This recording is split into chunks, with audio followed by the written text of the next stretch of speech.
From IGN's office in San Francisco, you're listening to Nintendo Voice Chat. For the week of February 12th, 2015, thank you very much for joining us once again. I am Jose Otero, and we have a special guest already on this program, the NVC debut of Daniel Krupa, IGN UK editor. The Krupa Trooper. Shall I apologize in advance for my appearance? Why? No, Hopefully it's good. Hopefully I'll bring insight. You'll be fine. I was expecting...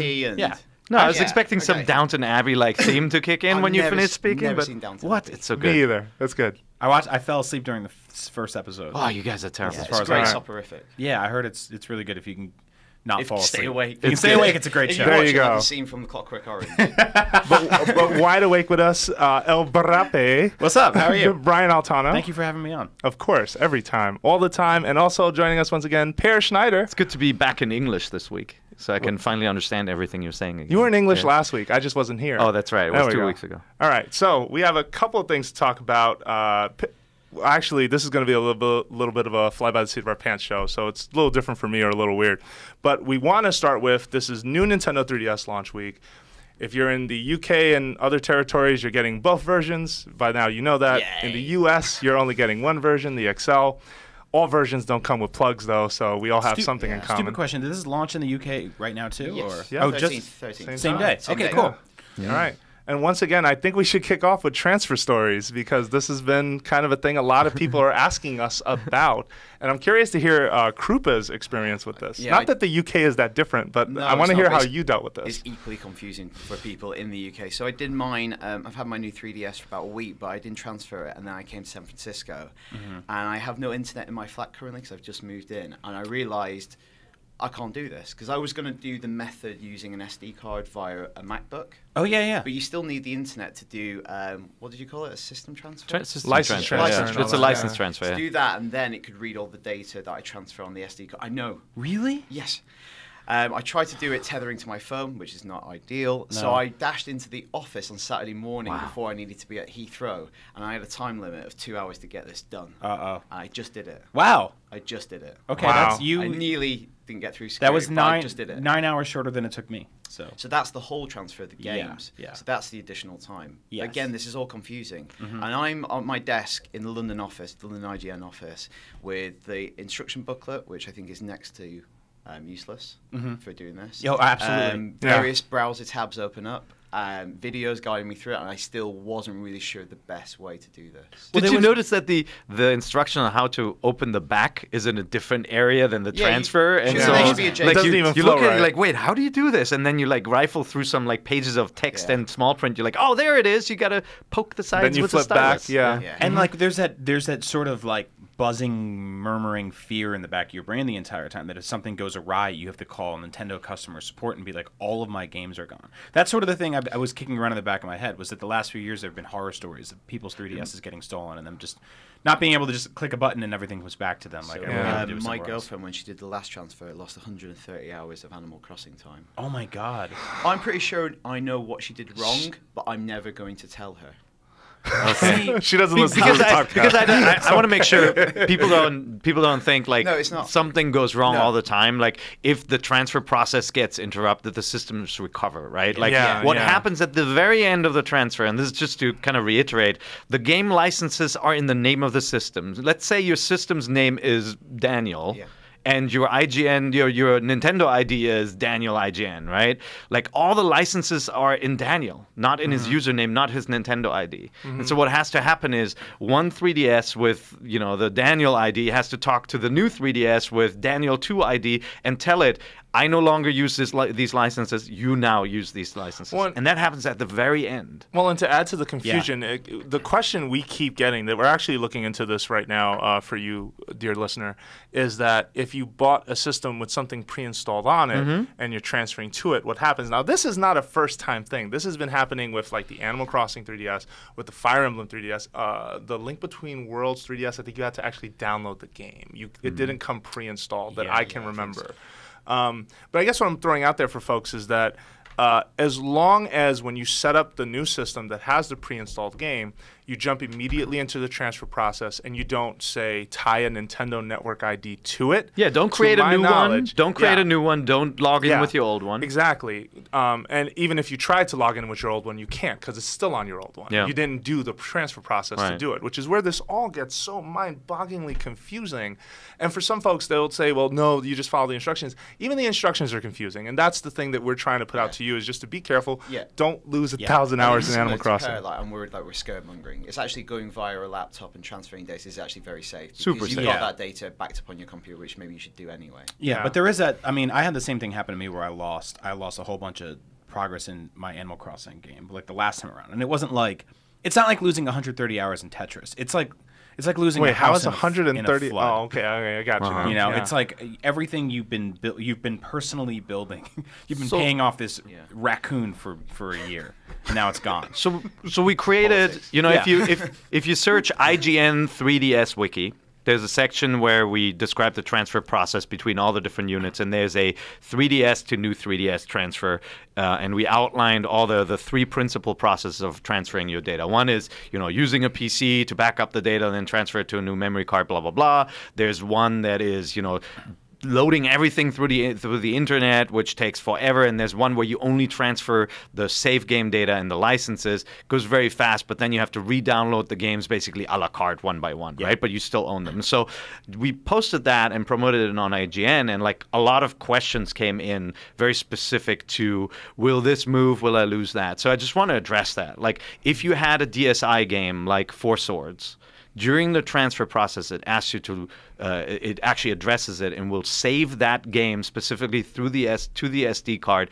And yes, you can transfer it. You will not lose it. Your save game data, your kind of your meetup stuff, you know, your Street Pass data will all transfer in the process. Yeah. The only issue can come in is if your old memory card is 32 gigs and your new one in the new 3DS is only 4. Right? And you're trying to move all your games, they won't fit. Yeah. And so in that case, you say, no, don't move my games. It'll still move the licenses, so you can pick and choose what games to install, delete them, re-download however you want. And it'll also pack up all of those saves as backup files, which apparently they can then unpack once you get a better card and go through this again. I was going to make a suggestion too. Like, if you're buying a new 3DS, go on Amazon or go to whatever store you have and buy a 32 gig micro SD really card. cheap. Oh, Wiki has the it's ones like 10 that to work 15, with it. $20, and just buy it, put it in there, and set it and forget it. And like, because this is not a thing that you're going to want to do more than once.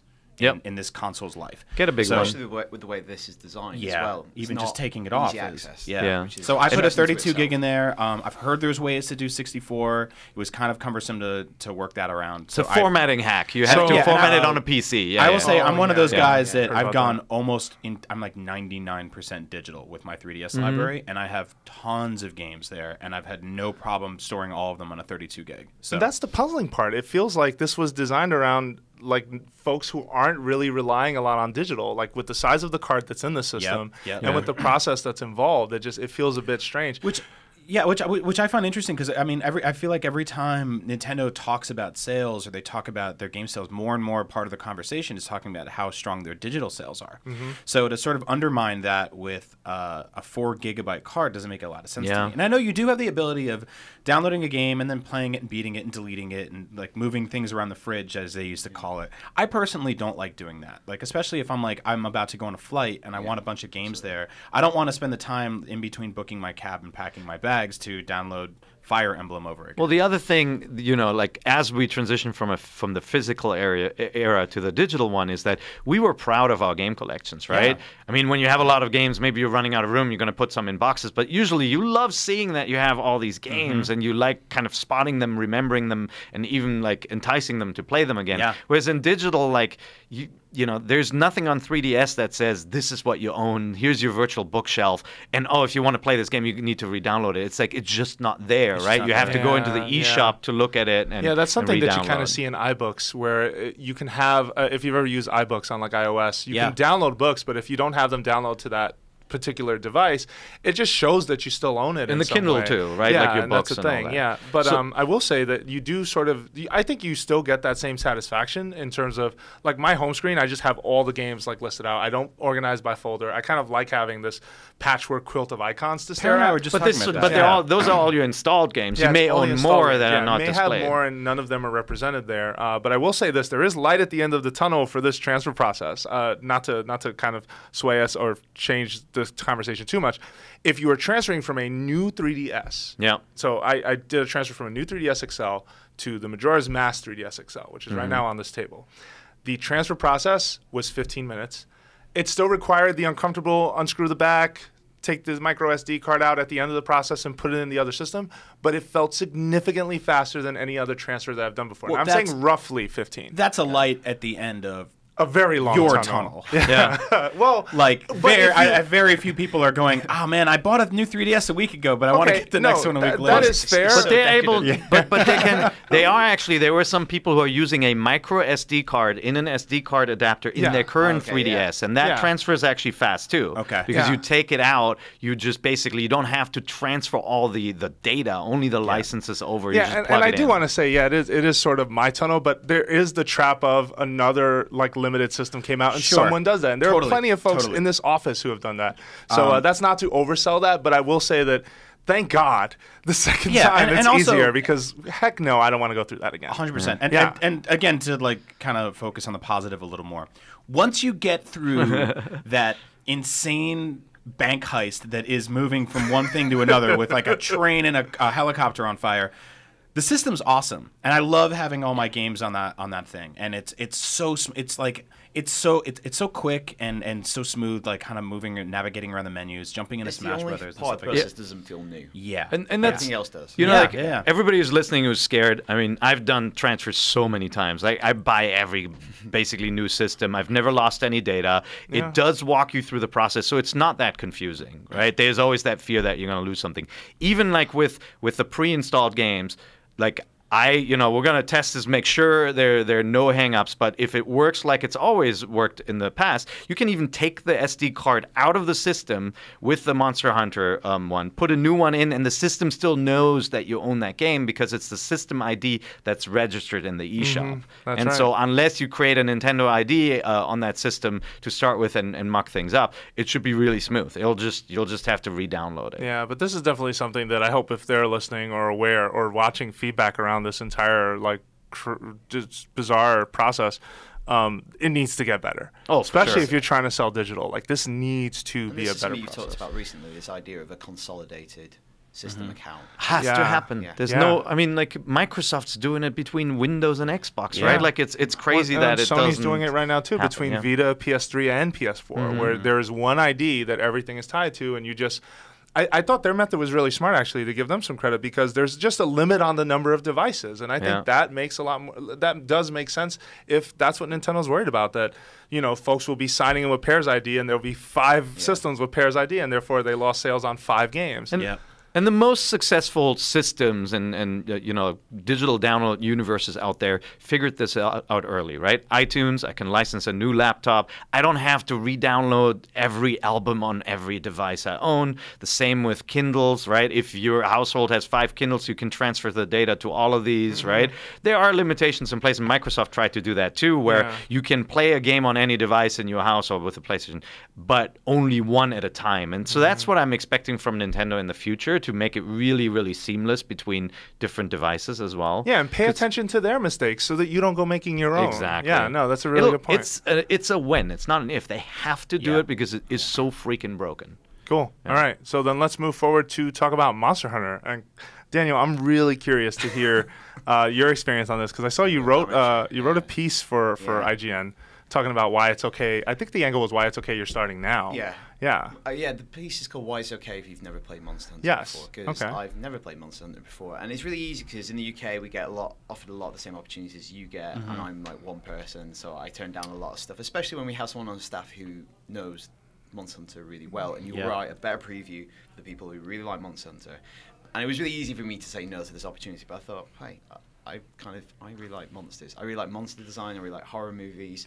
This seems like a game that I really get into. Yeah, my my ears are very perked up to all this because I'm in the same exact position. Where So I was like, I'm a first-time serious player. Okay, good. Oh, cool. Okay. I just tried it on Wii back in the days, and it just couldn't get into it. And I was gonna No. Okay, good. So I went, hey, let's go along. I played it about 10 hours before. I interviewed the longtime series producer, Sujimoto. Yes. And the current creative director.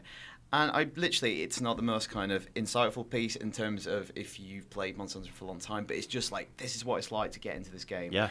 And I feel sorry for Monster Hunter sometimes, because I think Tri was the one that everyone thought it was going to reach the Western audience. And I think it's always, every time a Monster Hunter game comes out, it's kind of forced into this narrative where it's like, it's huge cult success in Japan.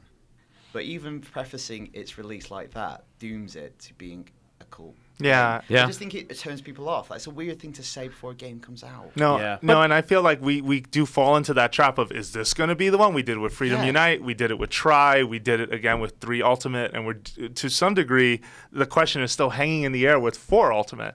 Is this the one that finally hits with this audience? Because what has made it such a difficult game for new players is that it takes a village to really raise a good hunter in Monster Hunter. Like, you need other people to kind of shepherd you through some of that game's weird choices when it's starting out. Yeah. But the thrill of like downing that monster is so good. And that's the biggest thing I wrote about is a game that wants you to learn a lot. Yeah. And it's not called Monster Killer.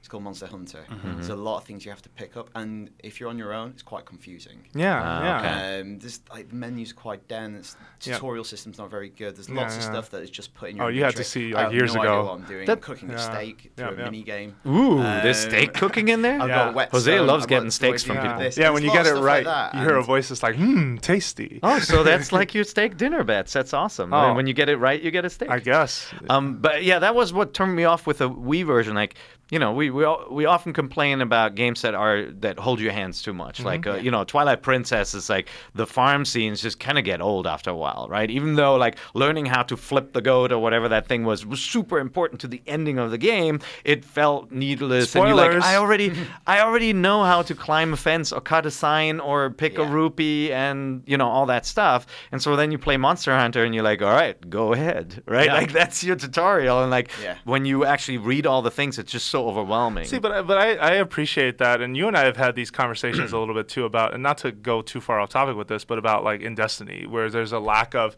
telling you the amount of progress that's been made on a bridge or something in a raid. Like they intentionally hold back details because they want you to kind of rely on teamwork. I think it's intentional. Really? I absolutely think it's intentional. No, because you rely on that teamwork and that feeling of the satisfaction that comes with execution. I feel like there is an incredibly satisfying feeling, going back to Monster Hunter, when you with a team know when you should be attacking, when you shouldn't be attacking. Like, the monster has obvious tells. What kind of, like, have you been departing on this a little? Like, I got your Street Pass card, so you're playing this game. Yeah. What's this been like? Like, I've who put have it you on killed? hold. I'm waiting for there to be a big online community. Okay. So I All can right. play with, because I think that's part of their core mantra. It So is. when I spoke to the creative team, you've got to realize if a game is insanely popular in the East, it's got a huge fan basis. You want to build a game to cater for those players who are really familiar with your mechanics, your systems, all that sort of stuff. Yeah. But then how do you make that game also appeal to a wider audience? Yep. And I asked them this question. It's like, how do you keep the people who know everything about your game, Yep. that have put in hundreds and hundreds of hours, how do you challenge them, but also make it friendly for you and me?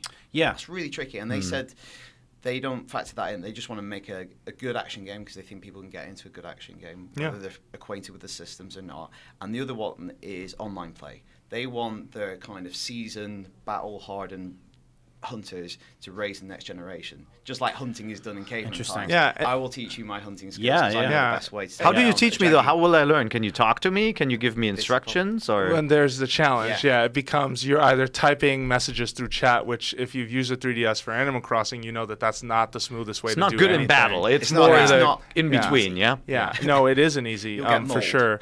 So it is literally like cavemen times. Yeah, You're like, but it's like you're hunting a lion. You start texting. It will Yeah. kill you. all right. Yeah, but you also have, yeah, no, this is true. But you also have, if there's one thing I've noticed about the Monster Hunter community, though, is if you do find a group of experienced hunters, they are very willing to I help think you that's part of shepherd it. you They're through not like all of it. holding us back. I think they No. realize that it's part of it, and they want Yeah. to keep their community young Yeah, as well. absolutely. That's Like cool. to them, growing that community matters a lot. Like I've played with folks who have put crazy amounts of hours into 3 Ultimate, and they're always like, hey, come join us. Hey, come join us. No, we'll show you this part. We'll get you through. Like, because there are some bosses when you get to them, the game's way of communicating it's time to upgrade your equipment is when you run up to a boss, like you do every time, you swing your weapon and it ricochets off. You just see an animation of like that Bing. arm coming down. Bing! It comes right back. And you're like, Run. oh, yeah, this is a problem right now.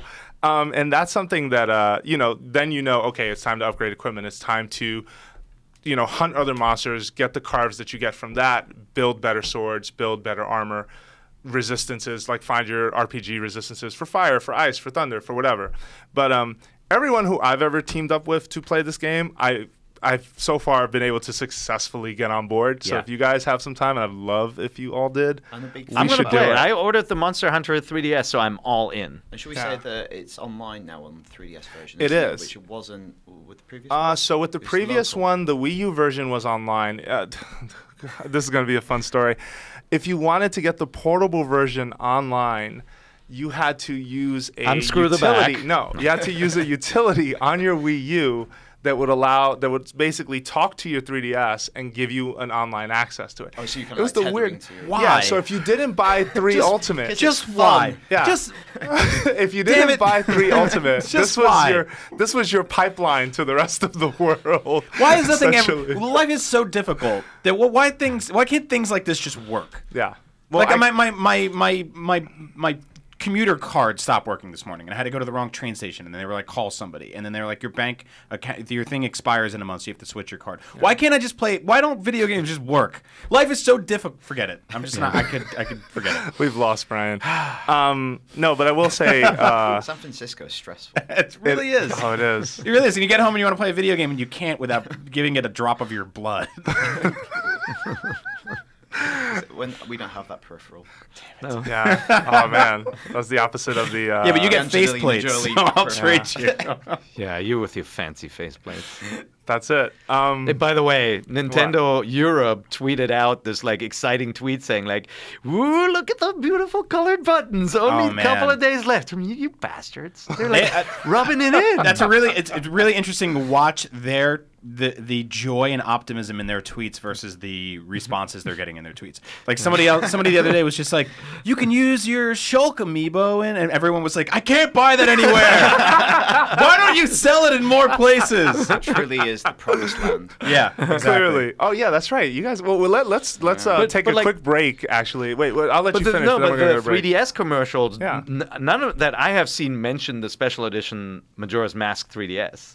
I What do you haven't mean, seen on television? Yeah, on TV In the US. The commercials in the US, it's like it doesn't exist because so that would be adding insult to injury. Is like get the latest Majora's 3DS. Yeah, you can't. I haven't seen it in the wild anywhere It doesn't have the game on it. for pre-order. No, you guys get it with the game on it. So actually, Oh, awkward. awkward.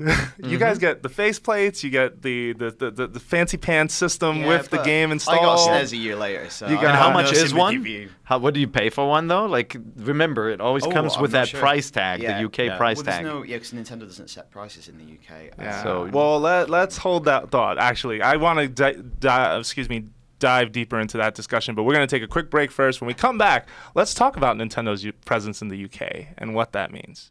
And welcome back. Jose Otero here with Brian Altano, What's up? Per Schneider, and special guest Daniel Krupa from IGN UK.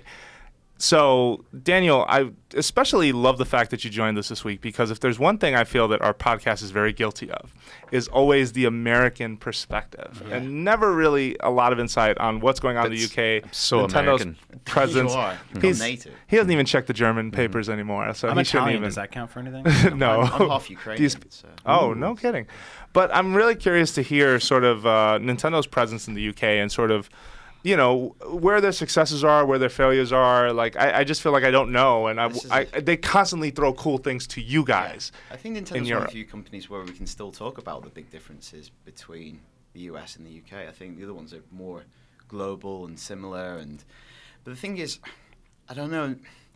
I know this isn't NVC, but I don't think I can talk about Nintendo without talking about PlayStation in the UK because. So I grew up as a Nintendo kid. As lots of people of my generation did. As my cousin, who's 5 years older than me, who really got me into video games, he was a Nintendo guy, huge Nintendo fan. We used to have matching Nintendo, like Mario Brothers, like T-shirts and shorts. As kids. We have pictures of us sat at dinner wearing that stuff. And that's not that sad. I wore a Super Mario Brothers 3 like sweatshirt and sweatpants to picture day in 3rd grade. I'm sure it said Nintendo down the leg. Yeah, I gotta take that picture up because that man. Where are your wounds from getting beaten up? Right? Yeah. I'm married now. It's amazing. I should just be hiding somewhere. Yeah. But For sure. that was a big part of my childhood. But then at a certain age, he got a PlayStation. Mm-hmm. And PlayStation was extraordinarily successful in the UK. And I think the thing I always talk about is in 2003, do you know Dizzy Rascal? Yeah, of course. So he won a very prestigious music award in the UK called the Mercury Music Award. Yeah. And when in his acceptance speech, he says, "We are the PlayStation generation."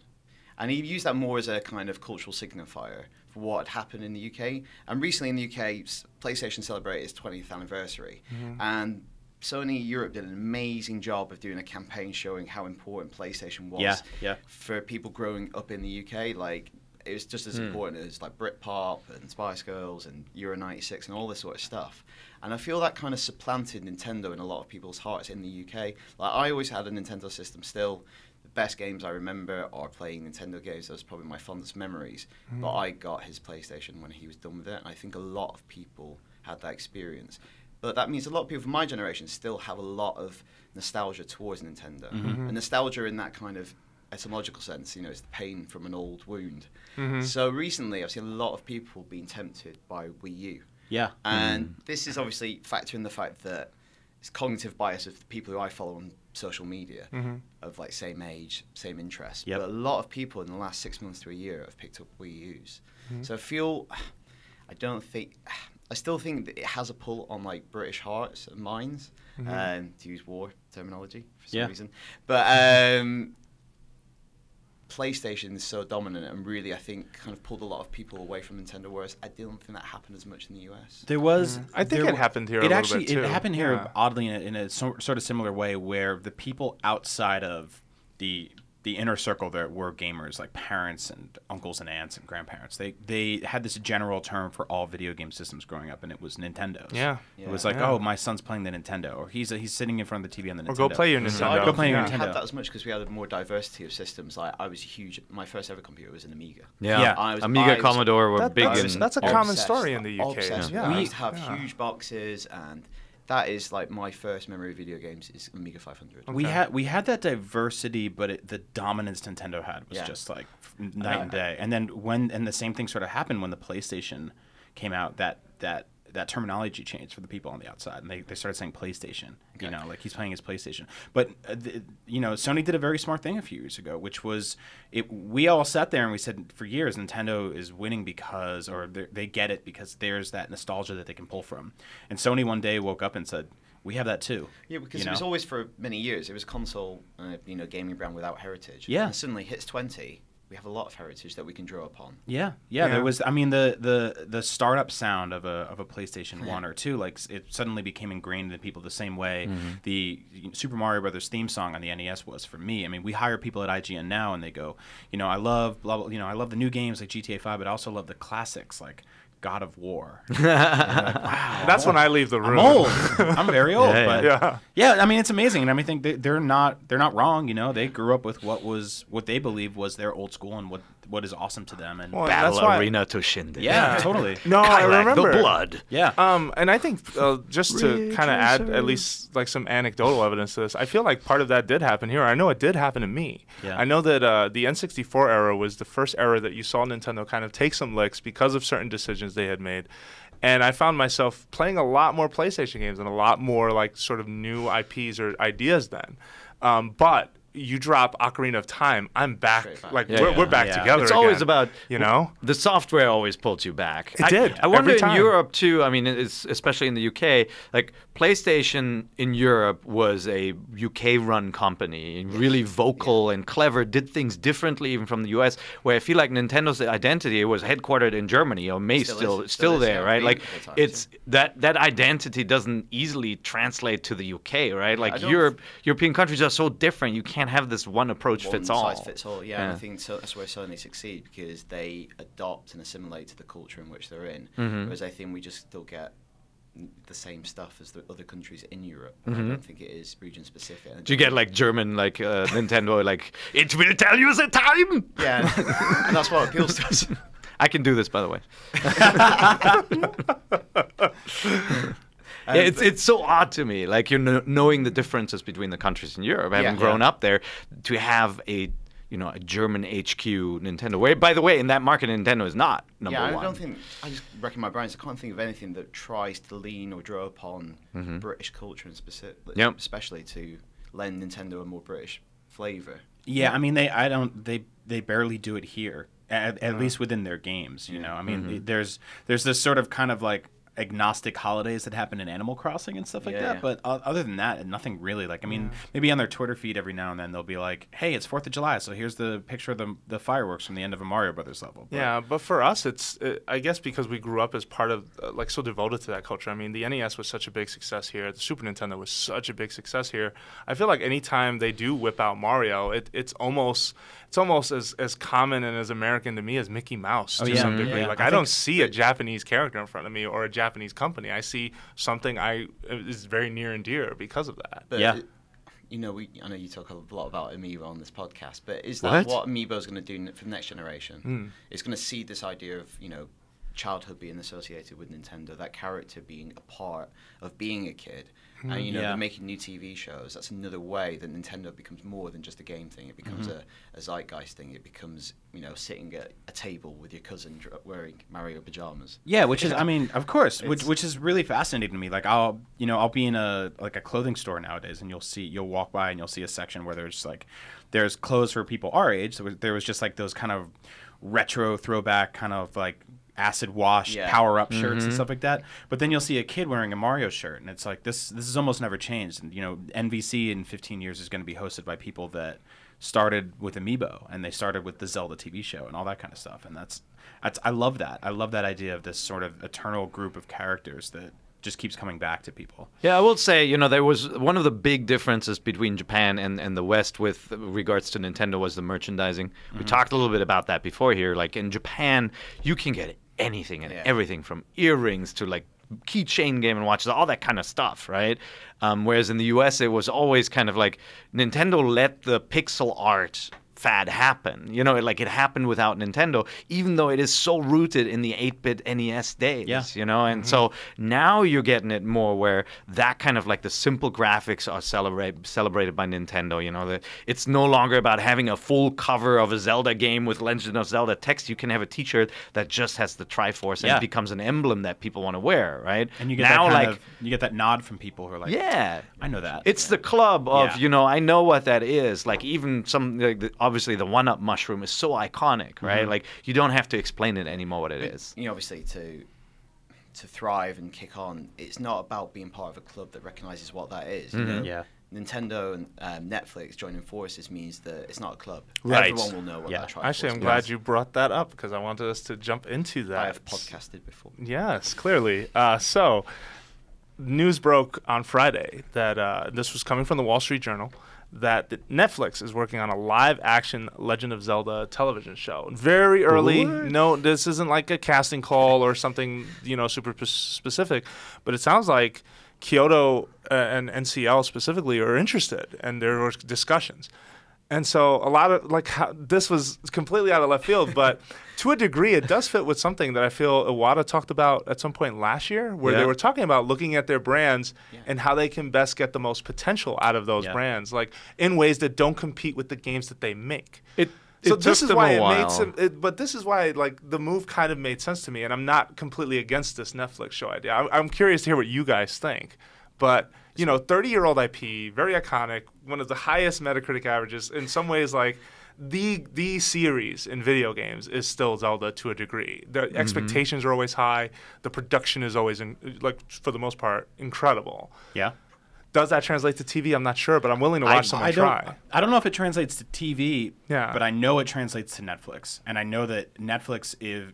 I would be worried if it was just like you know, the CW is making a. Yeah. I'd be like, oh God, I got to get out of here. You know, like I'd be worried about that. And I know that they have their share of quality content, but on Netflix in the last few years, there's been House of Cards, there's been Orange Is the New Black, there's The Fall, which is an amazing Marco Polo, show. yeah. Marco Polo, like they are at HBO level quality when it comes to their standards of programming. And I do love that sort of model of like dropping everything on one day. It's a really fascinating thing. Like, and I think it's in absolutely capable hands. I don't know what kind of angle they'll take on this. My brain starts working at the logistics of like, you have a protagonist that doesn't talk who stars on a show. Like, Yeah, how but does they'll that toss work? that out right at the beginning, right? I mean, I was really surprised to hear that it's live action. Like, I knew this was going to happen. Like, I think I talked about this before. I have a little bit of an inside track where, you know, obviously IGN was owned by Fox back in the days. And, like, Fox was really interested, and the Peter Cherning Group were really interested in bringing video games to the big screen. So they called us all the time and would ask, like, what about that BioShock game, right? Yeah. Do you think people will go see that? And Zelda came up all the time, right? Where the guys we talked to said, we reached out to Nintendo so many times, they are burnt by Mario Brothers. They were burnt by the Mario Brothers movie, and they're super protective of both the Mario and Zelda and the Metroid franchises, to the point where they just don't, like, you just don't get them to come back to the table, even after walking in there with a high-profile director, as has happened with John Woo and Metroid, by the way, right, in the past. And, like, it all fell apart. Yeah. So to see it finally happen is really cool. But I mean, you saw like the CDI Zeldas happened, and I'm sure like no license was ever accepted again for the Zelda brand, and then Hyrule Warriors happened with a Japanese company, which was kind of a surprise. Different style game completely. It wasn't trying to be Zelda 2, which one of those games totally looked like it. And of course, there has been animated stuff on television as well. That's what I was expecting. I was expecting Zelda to be animated because, first of all, you know it's not going to be as expensive as Game of Thrones, right? And even Game of Thrones struggles with what happens in the books. Like, they're huge battles in the books, and then in the show, you sometimes, you know, it's a much smaller kind of setting, and they cut out a lot of that stuff. And so my only issue with Zelda is that it has to be more of a character-driven show, because they're not going to be able to roll out Dodongos and Lizalfos and all these kind of creatures every week, right? Yeah. For me, it's the strange thing. I can imagine how that could be a trilogy of movies, because you strip out the names, and Zelda is Star Wars. It's Harry Potter. It's Indiana Lord of Jones. the Rings. It's everything. Acquiring magic, all this sort of stuff. But then translate it as a TV series. You have to keep that going series to series. The beats are very different, I think. So I'm kind of intrigued about how they accommodate that. But I think everyone who listens to this has a very specific idea of what Zelda is, what it means to them. And you have to immediately let that go. Because for it to be really good, they're going to have to adapt it. All the best things are adapted heavily. Like, I think the Marvel movies, you know, comic books fans are, you know, used to, like, 75 years of continuity with Batman? Let that go. Let them condense things, consolidate things, reimagine it, make it in a different period and different time. There's also the expectations of the way we interact with Zelda games. Like, there won't be an episode where there's an hour of Link chopping down bushes. And you're just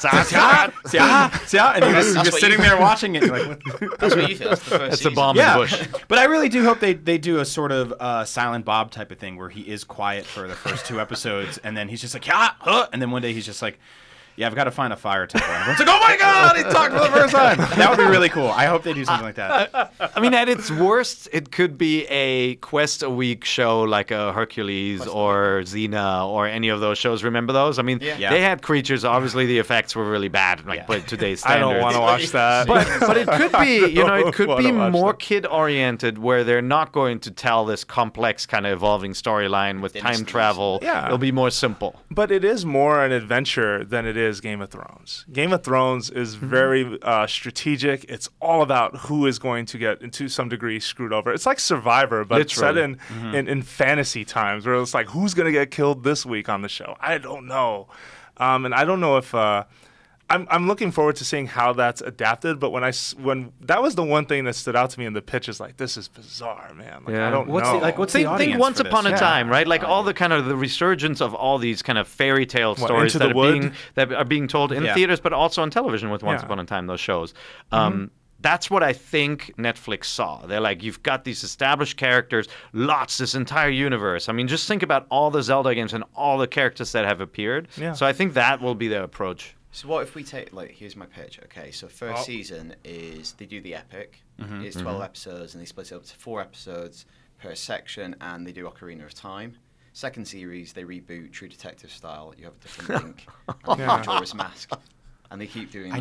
I knew you were going to bring the timeline into this. I was going to say, it doesn't it. work for, like, will that, because they are targeting kids for sure with the show. Will that work with kids? I guess Doctor Who does work with kids, and you have a changing main actor. I mean, I kind of don't want to see them tackle something that happened in a game. Like, I kind of want it to be its own thing, because I think once it becomes sort of wrapped up in that, it gets wrapped up in the problems of delivering that kind of narrative, where you talk to the people and you have who, more defined ideas. people who watch the Harry Potter movies versus read the books, like they're always like, oh, this was so much better or so much different in the other medium, and it should be. It's an adaptation. And Wind Waker would be very, very expensive. A lot of water. Ignoring the talking boat, you got to have a lot of water. Yeah. Or really cheap, you do it all on blue screen. With a little plastic with foil. With a plastic boat, and you just put a fan behind him, and his hat flips. Yeah, I would hope that the thing is the Zelda story is almost always the same in every game, and that's kind of why we love it. But my sort of fear or question goes into this is probably something they want to lean towards, like young adults or children maybe. But I mean, Link is inherently a kind of violent guy. Like he's got a sword. His main weapon is a sword, and when it's not, it's an arrow or a ball and a spike chain or something like that. Like, what does it look like when he stabs an Octorok? What does an Octorok look like? Is it terrifying? Do you want it to die the moment you see it because it looks hideous? They get a real octopus. I think don't underestimate how much children like to be scared. Yeah. Like Doctor Who is incredibly popular, and people fondly remember Doctor Who from watching it from behind their sofa. Yeah, And I think that's the thing. Like some of my favorite things as kids were terrified. Oh yeah. But fantasy is expensive to do. Like that's my big worry. You know, like sci-fi with having a closed set that's the same every week, like a starship that flies out there. You still have the set that you reuse, right? What you just said. No, a set. Okay. But with a fantasy show, you need to go to like the Czech Republic or New Zealand or somewhere to have this varied landscape. Yeah, you can't shoot 6 episodes in Clocktown and call it a day, where he's just shooting balloons down or whatever with a slingshot. Yeah, I don't know. And I mean, like, which Link is it? Does he time travel at some point? I have a lot of questions about all this. Yeah, we all do. It's going to be interesting. I'm at least very glad that this is a more positive conversation around it, because I think it's really easy to go with the knee-jerk reaction of, I don't want to see this.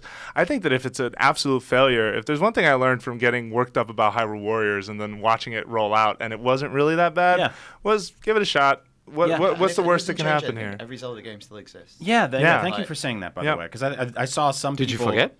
No, I mean, it's just, of course not. But there's a lot of people in the IGN office, and obviously everybody had an opinion the second the Zelda news story broke, and a bunch of them were like really negative right out the gate. And I was obviously the opposite. I actually did a news video for IGN where I was basically a very excited child.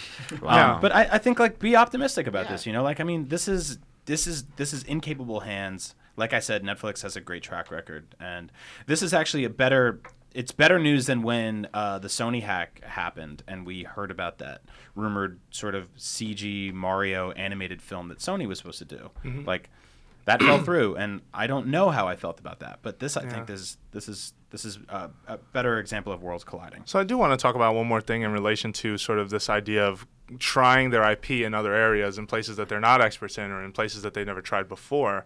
So I was at Disneyland last weekend. And the first thing that jumped into my mind after I got off the first roller coaster, which I think was like California Screamin' or something, was like, it just entered into my head that Nintendo, having the IP that they have, the strength of it that it has, and a lot of their brands could work as rides. The F-Zero ride, the Mario Kart ride, the Magic Kingdom is easily the Mushroom Kingdom to an extent. But like, part of me was like just tearing this all apart in my mind as I'm going between rides and talking to friends. And then I went to a stage show that they did called, it's not Pragma. What's the name of it? It was basically this music, lights show. Like, it was very well done, very well produced. And that was the one place where Nintendo IP didn't fit. Like, you see Mickey Mouse at the start, and he's like dancing to music, and every time he lifts a hand, firework gets shot out. You couldn't switch him for Mario, and that would work. In my mind, he shoots a fireball.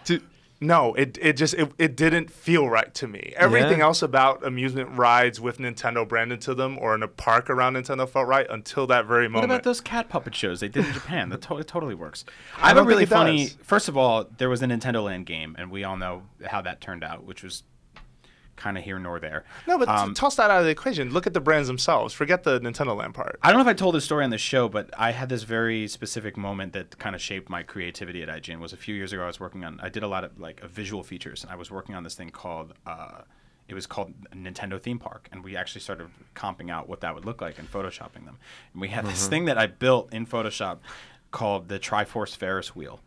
And the more I stared at it, the more I was like, this just doesn't work. And I remember Tal Blevins, who's the VP here, came over to me and was just like, what's going on? And I'm like, I'm working on this feature called Nintendo Theme Park, and it doesn't work. And he was like, what are you going to do? And I'm like, I think I'm going to walk away from it. And he was like, it's better to walk away from something you've worked on for a long time than to commit to a failure all the way through and then put it live on the site. And it became this sort of anecdote for my creativity where I know now when something's failing and to leave.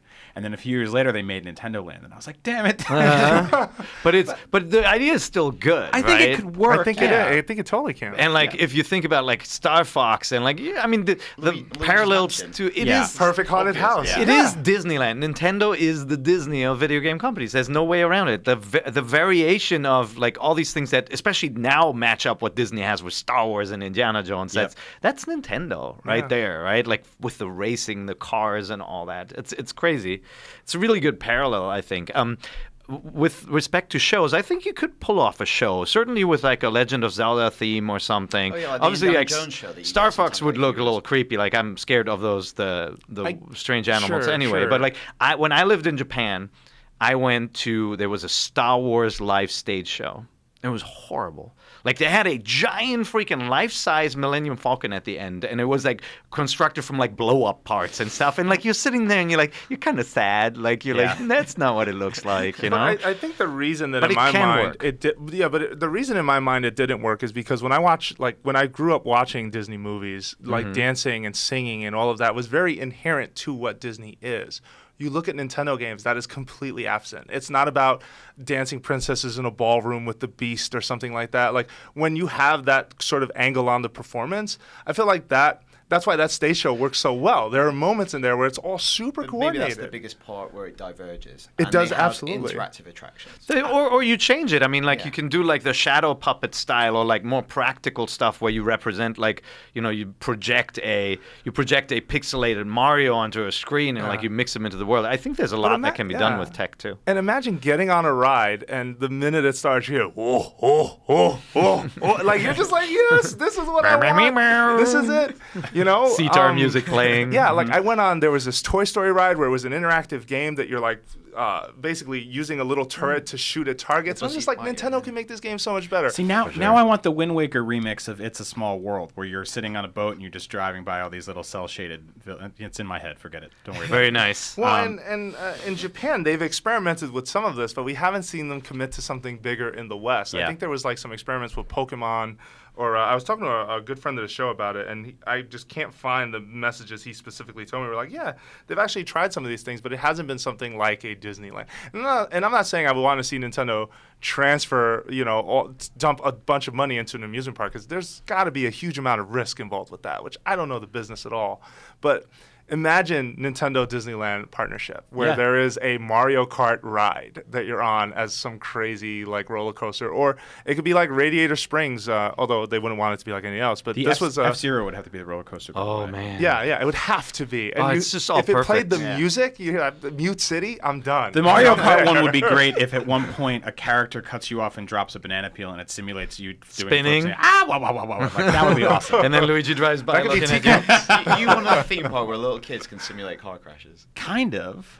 Well, that's what they do already, right? bumper Universal cars. Studios had a ride, like a stunt car ride, too, and it was really exciting, Yeah, too. the way- So, Yeah, the way the Radiator Springs Drive ends up, it's really cool because it's a Cars-themed ride and it has all these really cool animatronics of the cars, like characters. They come out, they say things to you.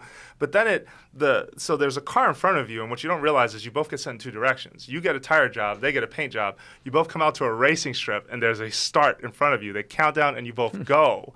And I think it randomly picks which car wins, but that's still really cool. You stare at the other across from you, and there's a car full of people you don't know. And it's like, hey, what's going on? They're so good. It's really good. Their Imagineers are so good at just evolving rides. I mean, Pirates is still amazing to me, like just the way Pirates of the Caribbean looks and the way they updated it. But then you get into Indiana Jones and you're like, wait, I remember this differently. It's because they have multi-paths now and like slightly different things happen. Star Tours got updated. It's really cool to see how they innovate. That is cool about the Yeah. Indiana Jones ride because it starts and ends the same way, but there's different rooms. You can actually see different rooms at different times you ride it. I kind of want a Pikmin one now.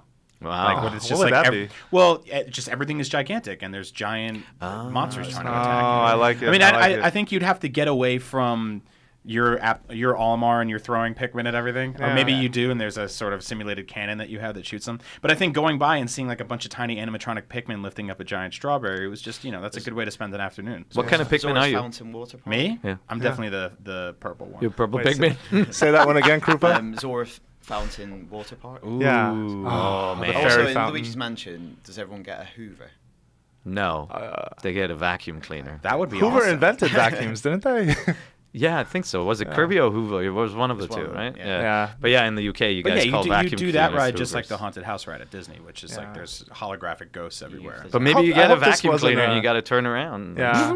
I hope this wasn't a silly topic, but this was turning it's a over great in idea. my I love mind. this. Yeah, I I love was this. just like, And this doing is the stuff- IP yeah. experiment I want. And I really think the toughest one is Mario. Like, what kind of ride is that? Like that is, and is it a 3D platformer? Like, what is how does that just work? people really tired. at the A end. card just jumping in the air, like I don't know. There's a lot. I there's a want lot one. there. Give me that amusement park. All right. Make it. You had one more thing to say I before was he had just made gonna that say, point. like, TV shows, Amiibo. These are the seeds that eventually will lead to a theme park if it's going to happen. Yeah, totally agree. I like that point. All right, cool. So since we have to dedicate at least 2 minutes to something Amiibo on Amiibo this voice show. chat. Did you guys get any new ones, by the way? I did. I did. I got Sonic, Mega Man, and you got Sonic and Mega Man already? Yeah. Krupa, got are Sonic, you Mega collecting Amiibo? Or I see you own edging away one. from the mic. I own Which one? Who'd you get? Link. Wow. I bought my girlfriend 2 for Christmas, so you can. What'd tell you which- get her? You should put that which one on was- eBay. Which one more? This this feels like the scene at the beginning of Charlie and the Chocolate Factory, where the British school teacher is talking to everybody, and he's trying to do a math problem, and he's like, "Say I bought 100 candy bars," and he's like, "Charlie, how many did you get?" And he's like, "1." One. I can't do multiplication with 1. Poor Krupa. Yeah, that's I have Link. You don't care much Okay. for him, yeah? What? Sorry. You don't care that much for him?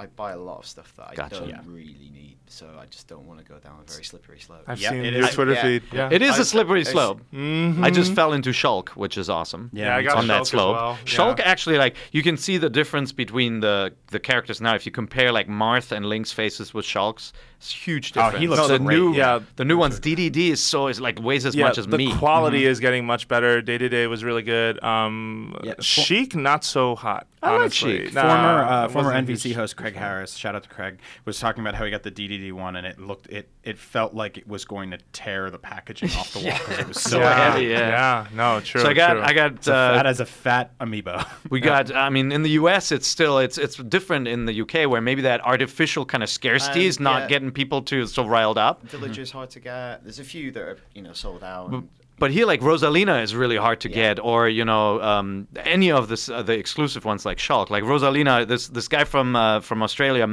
from Maxi Geek, the website, Luke Henderson, was so kind to actually send us a Rosalina here, which is awesome. Thank you so much. Check out that website.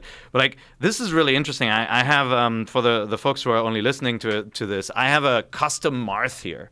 So check it out, guys. So this guy, Toby Thornton in the UK, actually, he runs a studio called Artmaster where he paints classic war miniatures. That's his job. Like he basically turned his hobby into a job. Wow. And he's starting to customize some of these amiibos just out of fun. It's not a business. If you want to look it up, some of the pictures on Amiibo Workshop on Facebook, just look at it, or go to the NVC Facebook group. He's a member there. So he paints the characters. He buys the characters, but what he does is he also removes pieces. So like Link has the ugly stand, so he saws off the stand, fills in the gaps, and makes it so as as if there was no stand, like with Captain Falcon as well. And one thing I will say about the paint job that I especially noted right away is a lot of this detail is actually already on this figure, but he does a much better job of accentuating it and making it look like it stands out. It's shading and stuff like that. But I really do like, I mean, again, you can't see it at home right now, but look these up. But he adds actual sort of physical elements to the bottoms of them. Yeah, besides to the just base removing itself. things. But on the bases, he added this sort of fake sand and rocks and some grass. So it looks like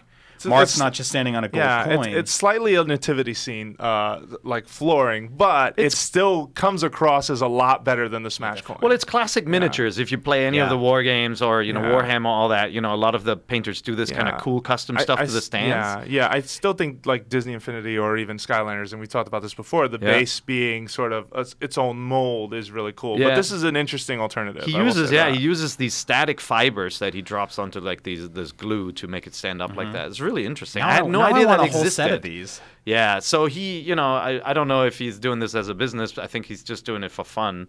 But thank you so much, Toby, for sending us one. We're going to put it into our cabinet with all the other good amiibos. And make the Marth in there look bad. Yeah, and some of the community around amiibo, what I find interesting outside of the people who can't stop talking about collecting them, like this show, the customizable ones are actually really good because you've seen variants like someone will paint like a Metal Mario, or this morning Did you see the Bob-omb one? I haven't seen that. Someone turned a Kirby into a Bob-omb. It's perfect. No, it looks so good. Did you see the Cranky Kong? No. No, I haven't seen that one either. I think he was made from Donkey Kong. So former IGN editor Andrew Goldbar tweeted one this morning that was Rosalina, but she was like nightmarish. Oh, the zombie Rosalina. She killed Mario, and the Mario amiibo's head is like as part of the base. Did you hear what they have a very unfortunate name for that line that he's working on, and it's Amiibola.